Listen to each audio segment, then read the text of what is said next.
Okay, lads, I hope you're all doing well. This is going to be the final lesson for the week because I'm going to set you an assignment after this lesson that I want you to complete on Thursday and also Friday of this week. So I'm giving you 2 days to finish it, and you submit it by the end of the day on Friday. That'll be the deadline for submission.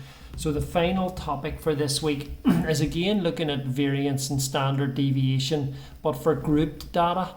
The homework that you just completed, and it was associated with the last lesson, was to do with individual data numbers.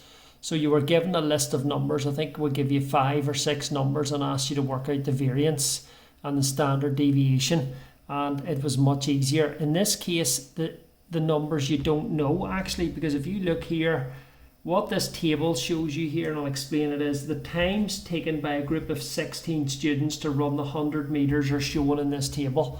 So there's the times they're in groups. So you've got 10 to 11 seconds, 11 to 12 seconds, 12 to 13 seconds, and 13 to 14 seconds. 2 students, they ran between 10 and 11 seconds.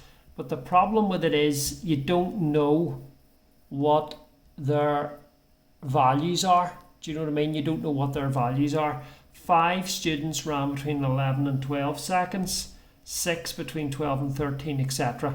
Now, when we're going to work out the variance and standard deviation for this data, it's going to be called an estimate. We're not going to be able to get the exact value of the variance and standard deviation because we don't actually know the times, but we know the groups. In other words, we know that the times were between 10 and 11 seconds. So you'll notice in this table the way it's laid out, what I'm going to do is I've left a wee bit of room on the right hand side and I'm going to extend it. So I'm going to draw a column in here and I'm going to write midpoint. Okay, and I'm going to call those my x values.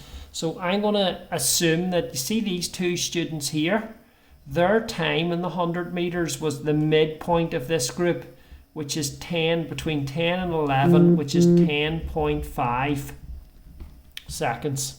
Okay,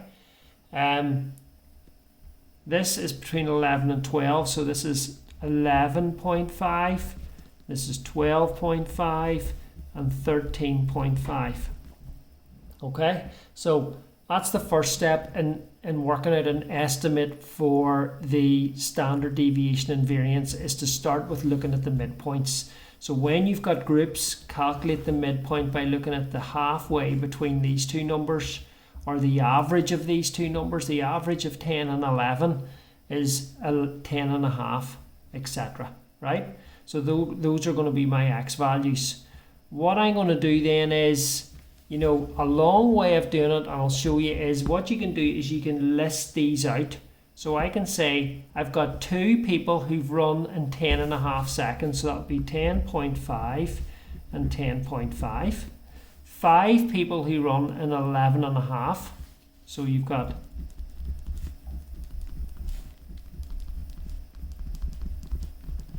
that's them, right? 6 who run at 12 and a half.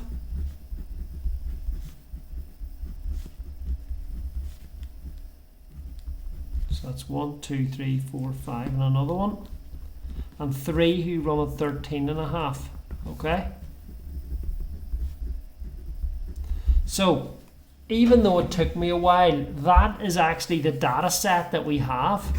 Okay? That's the data set we're going to be dealing with. We've actually got 1, 2, 3, 4, 5, 6, 7, 8, 9, 10, 11, 12, 13, 14, 15, 16 numbers. But it's a bit awkward writing them all out like that. And if these numbers are higher, in other words, if you had 16 people who run between 12 and 13 seconds, you would have had to write 12 and a half out 16 times. And it just becomes, you start filling the page up with numbers and it becomes too awkward. So there's a quicker way to do it in a table, but at least we can see the data set underneath and what we're dealing with. To get the value of n that we associate in our formula for standard deviation, you add up the frequency, or the number of students in this case, which will be 16, but we'll add it up here. 6 and 3 is 9. 9 plus 7 is 16. So n is going to be 16. Okay, what we want to do next is we want to work out x squared. So we'll add a column in, and I'm going to square x, because remember in our formula for variance we have to work out the sum of x squared. Okay, but I'm going to work out x squared, which is these values squared. So I need a calculator. I'm going to type it in. 10.5 squared. Okay, so that's 110.25. Okay, and then 11.5 squared. And that's going to be 132.25. 12.5 squared is 156.25. And 13.5 squared is 182.25. So those are our midpoints squared in each case. So I'm taking each midpoint and I'm squaring them to get these values. But remember, what this 2 means is we've got two values of this. So you see the 10.5, if we go down below, we've actually got two of them. So if you were to square, if you square 10.5, you've got 110.25. So there's actually two of those. There's 5 132.25s if you squared these. Do you know what I mean? So you've got to be careful there that we're going to try and work out now. In the next column, we're going to add in another wee column. We'll move the book over and just move this over. We're going to work out f of x, okay? And we're also going to work out f of x squared. So we're going to multiply the number of students by x and the number of students by x squared, and we're going to fill in these boxes here. So 2 times 10.5, well, that's going to be 21. That goes in there. 5 times 11.5, that is 57.5. 6 times 12.5, that's 75. And 3 times 13.5, that is 40.5.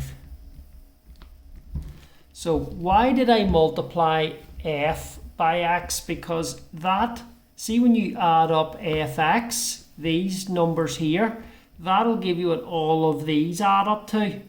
See the 16 numbers? It's a quicker way of doing it, because 2 times 10.5 is like adding these two together. 5 times 11.5 is like adding those 5 together. See those 11.5s, like adding them up. 6 times 12.5 is like adding those 12.5s all up, the 6 of them.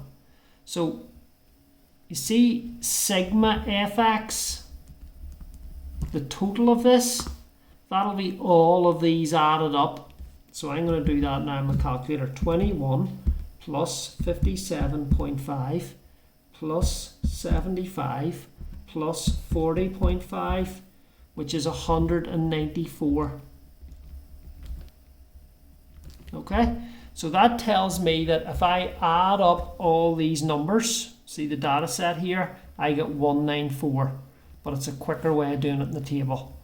So my next column is fx squared, where I multiply the frequency by x squared and I write it in here. So the first answer I'm going to get is 2 times 110.25. So let me do that. 110.25 by 2, and I'm getting 220.5 in that box. 5 by 132.25, and I'm getting 661.25. Okay, that's that bit. Then I'm getting 6 by 156.25, which is 937.5.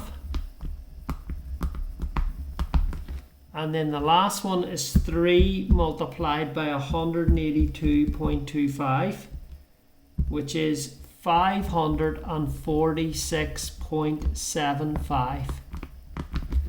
So to get fx squared, what I'm doing is multiplying the frequency by x squared. So 2 by 110.25 and I get this answer.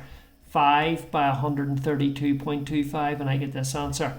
I'm going to then add those up, sigma fx squared, and I'm going to get the total for these. So 546.75 plus 937.5 plus 661.25 plus 220.5. Sorry, I typed that in wrong. 546.75 plus 937.5 plus 661.25 plus 220.5. And I'm getting 2366. So here's the figures I've ended up with after all that work at the end of the table. N is 16. Sigma fx is 194. And sigma fx squared is 2366. Right, let's remember what the formula for variance was. Variance is sigma x squared over n minus x bar squared. Now, in this case, when we're dealing with group data, we're going to slightly change this formula because we're dealing with frequencies, and we're going to say V is sigma fx squared over n, which is sigma f, minus x bar squared. Now, x bar is sigma fx over sigma f squared. Now, bit confusing that, but let me explain where these are coming from. Okay, see this bit, sigma fx squared, that is all these data values squared added up. That's what we did before in the first homework. We squared each of these and added up. That's that bit. Divided by n. N is sigma f. If you go to the table, n is 16, which is sigma f, which is what all the frequencies add up to. This is the mean. This is sigma fx divided by n. So this is how you work out. This is the mean squared, which is all of these added up, which was 194, divided by n, which was 16 squared. Okay? So I know it looks frightening, the formula, but the formula is the same as the one we used before. But I know there's f's in it, but that's because we're dealing with a frequency table. Okay? So let me plug in some values from the table. I'm going to say the variance is going to be 2366. That's sigma fx squared, 2366, divided by 16, minus, and then in brackets 194 over 16 squared. So typing this in, 2366 divided by 16, and then minus 194 over 16 squared, and I'm getting 0.859. Okay, for the variance, 0.859.